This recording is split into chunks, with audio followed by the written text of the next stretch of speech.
देशवासियों, हाथरस में षड्यंत्र करने वालों का सच देश के सामने आ गया है। हाथरस केस में सीबीआई ने चार्जशीट दायर कर दी है। इस चार्जशीट में पीड़िता के साथ बलात्कार और हत्या की बात मानी गई है। इस चार्जशीट से यह बात स्पष्ट हो चुकी है कि सीबीआई के पास क्रेडिबल साइंटिफिक एविडेंस हैं, गवाह हैं कि यह गैंगरेप था और बहुत ही ब्रूटली मर्डर किया गया था।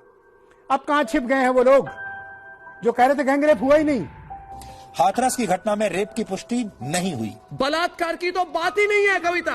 न तो गैंगरेप की पुष्टि हुई, न उसमें रेप की पुष्टि हुई। ये सामूहिक बलात्कार का मामला बिल्कुल नहीं लग रहा है। एक कहीं पे इसके सबूत दिखा दो कि सामूहिक बलात्कार हुई है, तो ये सामूहिक बलात्कार की बात कहां से आ गई? ये तो किसी ने मनोहर कहानियां लिखी है इस पर।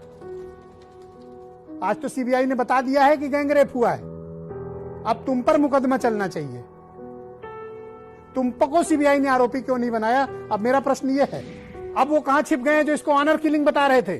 जितना मैं समझ पा रही हूँ वो ये कि संदीप की लड़की से दोस्ती थी, वो ये कि संदीप और लड़की की दोस्ती से ऐतराज था लड़की के परिवार वालों को, और वो ये कि इसी वजह से लड़की की पिटाई लड़की की माँ और भाई ने की, जो वजह बनी लड़की की मौत की। ये पहलू आरोपी की तरफ से खुद सामने रख दिया गया है। बाकायदा पुलिस को चिट्ठी लिखकर आरोपी ने ये हॉरर किलिंग वाला एंगल सामने रख दिया है। जो नैरेटिव फ्लोट किए गए, सोचिए कादम्बिनी की अक्यूज्ड जेल से लेटर लिखता है एसपी हाथरस को, वो लेटर एसपी हाथरस के पास पहुंचने से पहले मीडिया के पास पहुंच जाता है, जिसमें अक्यूज कह रहे हैं मैंने नहीं मारा है, वो पीड़िता के भाई ने मारा है। वो लेटर अक्यूज लिखता है और वो मीडिया पे पहले आ जाता है। कैसे कॉल रिकॉर्ड जो अक्यूज की और जो पीड़िता के भाई की कॉल रिकॉर्ड्स कैसे मीडिया में सामने आ जाती है, और उस पर आज तक अभिषेक ऑन रिकॉर्ड आकर के पुलिस ने नहीं कहा कि ये कॉल रिकॉर्ड कहां से आई, वो मीडिया को जारी कर दी जाती है पीछे।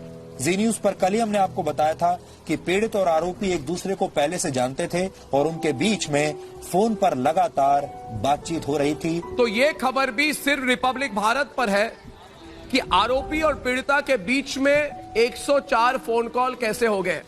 सबसे पहले हमने कॉल डेटा रिकॉर्ड दिखाया जी न्यूज पर। ये एक्सक्लूसिव जानकारी, इतनी बातचीत हो रही थी, यानी कि संबंध तो रहे होंगे किसी तरह के। संबंध दोस्त तो थे, प्रेम संबंध थे, प्रेम संबंध थे, क्योंकि आप देखिए गांव के लोग कह रहे दोनों के बीच में प्रेम संबंध था। इससे तो पूरा मामला ही बदल गया। एक गरीब दलित परिवार की बेटी के साथ इस प्रकार की घटना बहनों भाइयों ये हैरान करती है, ये विचलित करती है, ये बताती है कि समाज में जघन्यता किस प्रकार की भरी हुई है। और उससे भी घटिया बात, इस प्रकरण को लेकर जिस प्रकार के चारित्रिक हनन की कोशिश गुड़िया के साथ हुई, वो उससे बड़ी निर्लज्जता किसी सभ्य समाज के लिए हो नहीं सकती है। किसी सिविल सोसाइटी के लिए ऐसी निर्लज्जता भरा घटनाक्रम हो नहीं सकता कि हमने पीड़िता को विक्टिम शेम की कोशिश की, हमने उनके परिवार को अपमानित करने का प्रयास किया। परिवार को तो भड़काया गया, फिर उस एजेंडे को आगे बढ़ाया गया। वहां फोन करके पीड़ित परिवार को सिखाया जा रहा था कि आपको क्या कहना है। आप सोचिए ना कितनी बड़ी हाथरस को लेकर साजिश रचने की कोशिश की जा रही थी, दंगों की साजिश थी, फंडिंग का तमाम वो चीजें। 100 करोड़ से ज्यादा की फंडिंग हुई है, उसमें 50 करोड़ तो सिर्फ मॉरिशस से यहाँ पे जाती है दंगा फैलाने के लिए। सोचिए कि इस देश में गैंगरेप पीड़िता और जिसका मर्डर हुआ हो, जिनके पास खाने के लाले हों, उनको बताया गया कि उनको करोड़ों की फंडिंग हुई है। आज तक उनको मुआवजा नहीं दिया गया, आज तक नौकरी नहीं दी गई। आज कहीं ना कहीं सीबीआई ने जो आपके सारे आरोप हैं उनकी पुष्टि की है, उन पर मोहर लगाई है। मुझे पता है बहुत मुश्किल है आपके लिए, लेकिन कैसा महसूस कर रही हैं आप? ठीक कर रहे, तुम लोगों ने ठीक किया है हमारे साथ। हमको न्याय मिलने चाहिए मेरी बेटी को। आज आपको उम्मीद थी कि सीबीआई की जांच में दूध का दूध पानी की पानी होगा? हमको नहीं उम्मीद थी, आप लोगों ने कराया। यहाँ गांव में कितना मुश्किल था आपके लिए? ये 3 या 4 महीने कितने मुश्किल रहे? आप पर क्या क्या आरोप लगाए गए, जरा बताइए दर्शकों को। सर हमें तो क्या कहते हैं, आरोप का हमारे बेटों को ही उल्टा फंसाने की कोशिश करी गई इन लोगों ने। और क्या कहते हैं, हमें तो यही तसल्ली नहीं हो रही थी कि हमारी तो बेटी चली गई, ये लोग उल्टा आरोप लगा रहे हैं।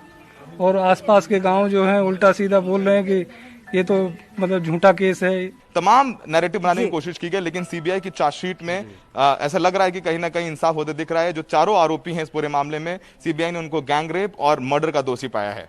और हाथरस मामले में झूठ फैलाने और काल्पनिक खबरों पर रिपोर्ट तैयार करने वाले ऐसे पत्रकारों को ये बात अच्छी बिल्कुल नहीं लगेगी। दोस्तों, राष्ट्र की रक्षा के लिए, सच्चाई की सुरक्षा के लिए ऐसे लोगों को बेनकाब करना जरूरी हो गया है। बहिष्कार ही इनका इलाज है। दोस्तों, आइए और इनका पक्का इलाज करिए।